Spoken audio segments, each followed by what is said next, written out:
नमस्कार मित्रों, मेरा नाम है आदित्य। आप देख रहे हैं एडवोकेट आदित्य यूट्यूब चैनल। किसी भी आपराधिक मुकदमे में जो सबसे ज्यादा महत्वपूर्ण चीज होता है वो होती है एविडेंस, जिसमें सबसे ज्यादा महत्व रखते हैं आई विटनेस यानी प्रत्यक्षदर्शी जो गवाह होती हैं। यानी जब घटना घटित हुई होती है तो उस समय जो लोग उस घटना को देखे होती हैं और गवाह बनी होती हैं वही सबसे ज्यादा महत्व रखती है, क्योंकि इन्हीं के गवाही के आधार पर जो भी बात ये कोर्ट में बोलती हैं उन्हीं सब के आधार पर कोर्ट को अपना फैसला सुनाना होता है। तो ऐसा हम बहुत बार देखते हैं कि जब भी एक पत्नी अपने पति और पति के घर वालों के ऊपर भारतीय दंड संहिता की धारा 498 ए के तहत केस दर्ज कराती है तो उसमें जो आई विटनेस वो बनाती है यानी अपने गवाहों का जो नाम देती है वो अपने माता पिता या फिर किसी अन्य ऐसे ही रिश्तेदार का वो नाम दे देती है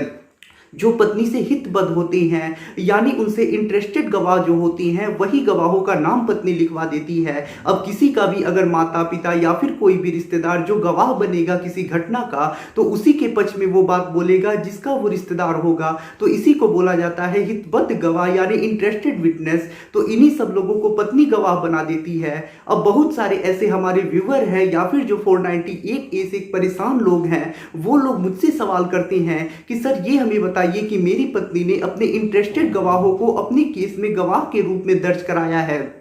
तो क्या जो इंटरेस्टेड गवाह होती हैं यानी जो हितबद्ध गवाह होती हैं क्या उनकी गवाही महत्व रखती है या नहीं रखती है? क्या उन हितबद्ध गवाहों के आधार पे उनकी गवाही के आधार पे हमें सजा हो सकती है या नहीं हो सकती है? कितना महत्व होता है हितबद्ध गवाहों का एक आपराधिक मुकदमे में? सर हमें इन सब के बारे में बताइए। तो आज के इस वीडियो के माध्यम से मैं आपको यही नॉलेज दूंगा कि अगर मान लीजिए कोई हितबद्ध गवाह है यानी इंटरेस्टेड विटनेस है तो ऐसे में उसकी गवाही को कोर्ट किस तरह से कंसीडर करेगा और कितना उसका महत्व होगा। ये सारी चीजें आज के वीडियो के माध्यम से आपको समझने को मिलेगी। तो चलिए वीडियो को शुरू करते हैं। अगर आप पीसीएसजे एग्जाम को क्रैक करना चाहती हैं तो ऐसे में आप जुड़िए अनअकैडमी के साथ। अनअकैडमी पे अभी लाइव क्लासेस की बहुत सारी बैचेज स्टार्ट की गई हैं जिन्हें आप अपनी स्क्रीन पे देख सकते हैं। अनअकैडमी पे आपको इंडिया के टॉप एजुकेटर्स मिलते हैं। ये एजुकेटर आपको लॉ की नॉलेज देने के साथ ही साथ ऐसे टिप्स भी देते हैं जिन टिप्स की मदद से आप अपनी तैयारी को बहुत आसानी से कर पाएंगे और अपने सपने को बहुत आसानी से पूरा कर पाएंगे और आप भी एक जज बन पाएंगे। अभी अनअकैडमी पे रैपिड रिवीजन सीरीज स्टार्ट की गई है जो कि आरजेएस और एचजेएस के लिए बहुत ही ज़्यादा इम्पॉर्टेंट है, जहां पे आपको फैजान खान सर, करण संगवान सर और वैष्णवी बंसल मैन के द्वारा नॉलेज दिया जाएगा। ये बहुत ही ज़्यादा अच्छे एजुकेटर हैं जो कि इंडिया के टॉप एजुकेटर्स में से आते हैं। तो इनकी मदद से आप अपनी तैयारी बहुत आसान तरीके से कर पाएंगे और अपने जज बनने के सपने को पूरा कर पाएंगे। अभी अनअकैडमी पे आरंभ किया गया है free test series for RJS and HJS exam 2021, जिसका शेड्यूल आप स्क्रीन पे देख सकते हैं। तो आप इस टेस्ट सीरीज में भाग ले और अपनी तैयारी को और भी ज़्यादा स्ट्रॉन्ग करें और अपने अंदर और भी ज़्यादा कॉन्फिडेंस भरें। अगर आप अनअकैडमी से जुड़ना चाहते हैं तो इसके लिए आपको सब्सक्रिप्शन लेना पड़ेगा। सब्सक्रिप्शन का चार्ज आपको स्क्रीन पे दिखाई दे रहे होंगे। सब्सक्रिप्शन लेते समय भी अगर आप ASRI10 प्रोमो कोड का यूज करते हैं तो आपको 10% डिस्काउंट भी मिलेगा। तो अब देर किस बात की, आप जितना जल्दी हो सके अनअकैडमी से जुड़िए और अपना सब्सक्रिप्शन लीजिए।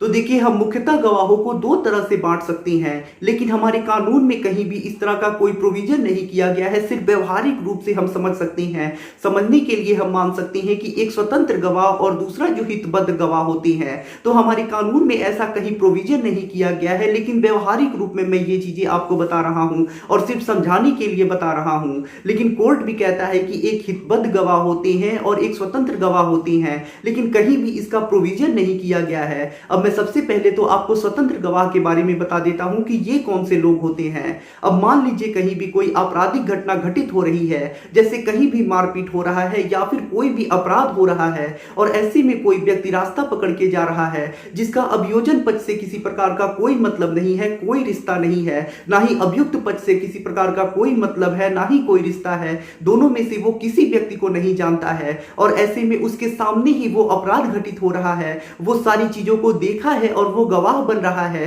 तो ऐसे में ये कहा जाएगा कि वो स्वतंत्र गवाह है, क्योंकि किसी प्रकार का कोई रिश्ता ना ही अभियोजन पक्ष से उसका है ना ही अभियुक्त पक्ष से है। तो जो स्वतंत्र गवाह बनते हैं उनमें मुख्यतः यही चीज देखी जाती है कि जो भी मुकदमे का पक्षकार है, वादी प्रतिवादी है या फिर अभियोजन और अभियुक्त पक्ष है, उनसे क्या उसका कोई रिश्ता है या नहीं है, क्या कोई हित जुड़ा है उनसे या फिर नहीं जुड़ा है। अगर कोई हित नहीं जुड़ा है, वो दोनों में से किसी को नहीं जानता है, वो रास्ता पकड़ के जा रहा था या फिर वैसे ही वहां पे खड़ा था और उसके सामने घटना घटित हुई और वो गवाह बन रहा है, तो ऐसे में ये कहा जाएगा कि वो स्वतंत्र गवाह है। और जो स्वतंत्र गवाह होते हैं वो और भी ज्यादा खतरनाक होती हैं, उन्हीं की गवाही सबसे ज्यादा कंसीडर की जाती है, क्योंकि उनका किसी से कोई मतलब नहीं होता है, वो दोनों में से किसी व्यक्ति को नहीं जान रहे होती हैं, उनके मन में जो आता है, जो देखे होते हैं वही वो बताती हैं। तो स्वतंत्र गवाह के बारे में आप समझ चुके होंगे। स्वतंत्र गवाह वो गवाह होती हैं जिसका किसी भी पक्षकार से यानी मुकदमे के किसी पक्षकार से कोई हित नहीं जुड़ा होता है, दोनों में से वो किसी को नहीं जान रहा होता है, कोई मतलब नहीं होता है,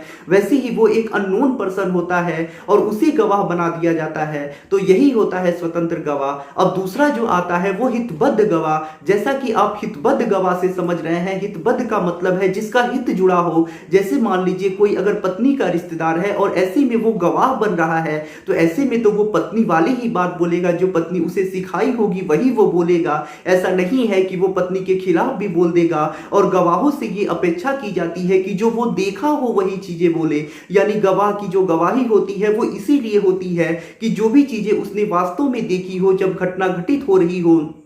तो जो भी चीजें वो देखा हो वही चीजें वो बोले। लेकिन अगर कोई हितबद्ध गवाह है तो ऐसे में ये माना जा सकता है कि जो अभियोजन पक्ष है या फिर जो अभियुक्त पक्ष है, जो उसे लेके आया है गवाह को, वो उसी के बारे में बोलेगा और उसी का बचाव करेगा, उसी का पक्ष लेगा। तो ऐसे में हितबद्ध गवाह का मतलब आप यही समझ सकते हैं कि जिसका किसी भी पक्षकार से हित जुड़ा हो या फिर ये माना जा सके कि वो हित लेगा, वो पक्ष लेगा उस पक्षकार का, तो ऐसे में हम हितबद्ध गवाह इसी चीज को कहते हैं। अब सबसे मुख्य बात जो आती है वो हितबद्ध गवाह को लेके ही आती है और यही विवाद का विषय बना रहता है और बहुत सारे लोग इसी को लेके कंफ्यूजन में रहते हैं। तो यहाँ पे अब हम समझ लेते हैं कि क्या जो हितबद्ध गवाह है यानी इंटरेस्टेड गवाह है, जैसे पत्नी की तरफ से मान लीजिए उसके माता पिता भाई कोई अन्य ऐसे ही रिश्तेदार अगर उसके गवाह है, तो क्या उनकी गवाही को कोर्ट महत्व देगा या नहीं देगा, क्या उसे कंसीडर किया जाएगा या नहीं किया जाएगा। तो इसे समझने के लिए पहले हम दो जजमेंट को समझ लेते हैं जो माननीय न्यायालयों ने दिया है,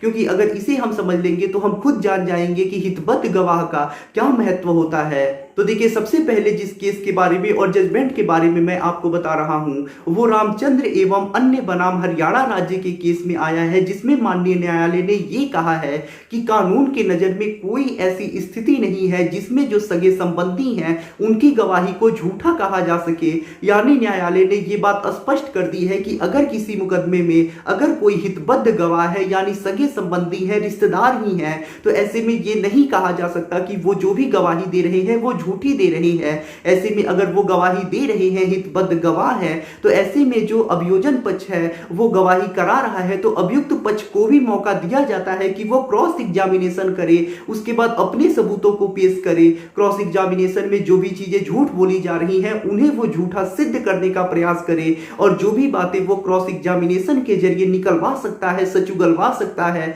तो जब किसी मुकदमे में अभियोजन पक्ष अपने सगे संबंधियों को ही गवाह बना दिया है और ऐसे में उन्हीं की गवाही करा रहा है, तो अभियुक्त पक्ष को बिल्कुल मौका मिलता है और पूरा मौका मिलता है कि उन गवाहों को झूठा सिद्ध कर सके और उनसे क्रॉस एग्जामिनेशन कर सके, सवाल पूछ सके। तो ऐसे में जो भी सगे संबंधी होंगे, ये नहीं कहा जा सकता है, ये नहीं माना जा सकता है कि वो झूठी गवाही दे रहे हैं, वो गलत बातें बोल रहे हैं। अगर किसी भी मुकदमे में जो अभियोजन पक्ष है वो अपने सगे संबंधियों को गवाह के रूप में पेश कर रहा है, तो उनकी गवाही को सच मानी जा सकती है और इसके आधार पर फैसला दिया जा सकता है। सिर्फ इस आधार पे उनकी गवाही को नहीं रोका जा सकता है, यानी उनकी गवाही को झूठी नहीं मानी जा सकती है कि जो अभियोजन पक्ष है उनसे उनका हित जुड़ा है, वो सगे संबंधी हैं। तो पहला तो ये बहुत ज्यादा इंपॉर्टेंट जजमेंट है। और जो दूसरा जजमेंट है वो माननीय सर्वोच्च न्यायालय ने राहुल बनाम हरियाणा राज्य के केस में दिया है, जिसमें माननीय न्यायालय ने ये कहा है कि अगर कोई हितबद्ध व्यक्ति यानी इंटरेस्टेड विटनेस है और ऐसे में वो गवाही दे रहा है किसी भी अभियोजन पक्ष की तरफ से,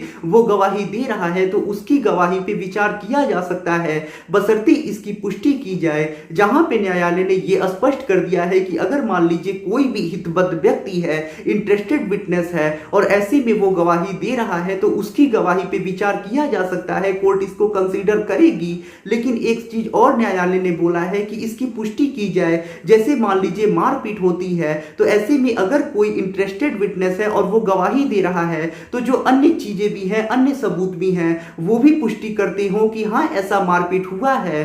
तो जिसका सीधा साधा अगर मैं आपको आसान शब्दों में 498A को लेके अर्थ बताऊं, तो अगर मान लीजिए पत्नी ने मेडिकल लीगल सर्टिफिकेट बनवा के लगाया है जो गवर्नमेंट हॉस्पिटल से बना है, सारी चीजें सही है मेडिकल लीगल सर्टिफिकेट में, वैध है बिल्कुल, किसी प्रकार की उसमें गलती नहीं की गई है, और ऐसे में अगर हितबद्ध व्यक्ति ही कोई गवाही दे रहा है और कह रहा है कि ये जो मारपीट हुई है वो मेरे सामने इसके पति ने ही इसे मारा है, पति के रिश्तेदारों ने ही इसे मारा है, तो ऐसे में उनकी गवाही को भी कंसीडर किया जाए और इसके आधार पे भी कोर्ट जो है वो अपना फैसला सुना सकता है। अब ऐसे में अगर मान लीजिए कोई भी हितबद्ध व्यक्ति है जो अभियोजन पक्ष की तरफ से गवाही दे रहा है, तो ऐसे में जो अभियुक्त पक्ष हैं उन्हें भी मौका दिया जा रहा है कि वो क्रॉस एग्जामिनेशन कर सके, क्वेश्चन पूछ सके, और जो भी हितबद्ध व्यक्ति हैं उन्हें झूठा सिद्ध कर सके। तो इसी वजह से दोनों पक्षों को मौका दिया जाता है कि जो भी अभियोजन पक्ष अपना साक्ष्य पेश कर रहा है, अभियुक्त पक्ष उसे झूठा सिद्ध करने का प्रयास करे, वो अपनी तरफ से भरपूर प्रयास करे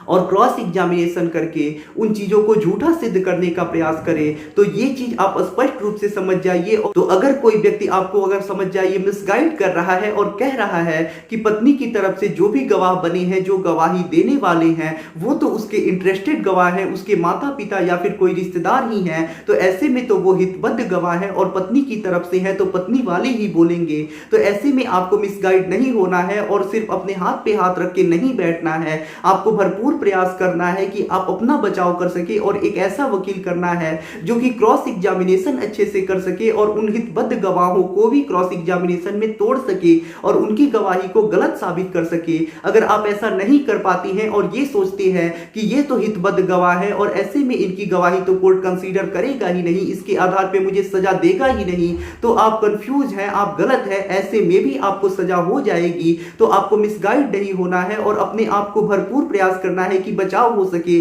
और इसका सिर्फ एक ही उपाय है कि जब आपको मौका दिया जा रहा है क्रॉस एग्जामिनेशन करने का, तो इस तरह से आप उनसे सवाल करें, इस तरह के क्वेश्चन पूछें कि वो झूठा सिद्ध हो जाए, जिससे आपका बचाव हो सके। तो आशा करता हूं आप सारी चीजों को समझ चुके होंगे और ये चीज जान चुके होंगे कि अगर कोई हितबद्ध गवाह है यानी इंटरेस्टेड विटनेस है तो कोर्ट उसकी भी गवाही को कंसीडर करेगा, और आप अगर उसे गलत साबित नहीं कर पाती हैं, झूठा साबित नहीं कर पाती हैं, तो कोर्ट सिर्फ इस आधार पे कि वो पत्नी के सगे संबंधी हैं, हितबद्ध गवाह है, इंटरेस्टेड विटनेस है, तो ऐसे में ये गलत गवाही दिए होंगे और पति के घर वालों को बरी कर देगा। अगर आप ऐसा सोच रहे हैं तो गलत सोच रहे हैं, आपको जो भी ये चीजें बताया है वो गलत चीजें बताया है। अगर आपको क्रॉस एग्जामिनेशन का मौका मिल रहा है तो उसी समय आपको उनको झूठा साबित करना है, नहीं कर पाते हैं और वो तगड़ी गवाही दे देते हैं, आपके खिलाफ गवाही दे देते हैं, भले से ही पत्नी के माता पिता या फिर रिश्तेदार ही क्यों ना हो, तो ऐसे में भी आपको सजा मिल सकती है और आपके लिए दिक्कत आ सकता है।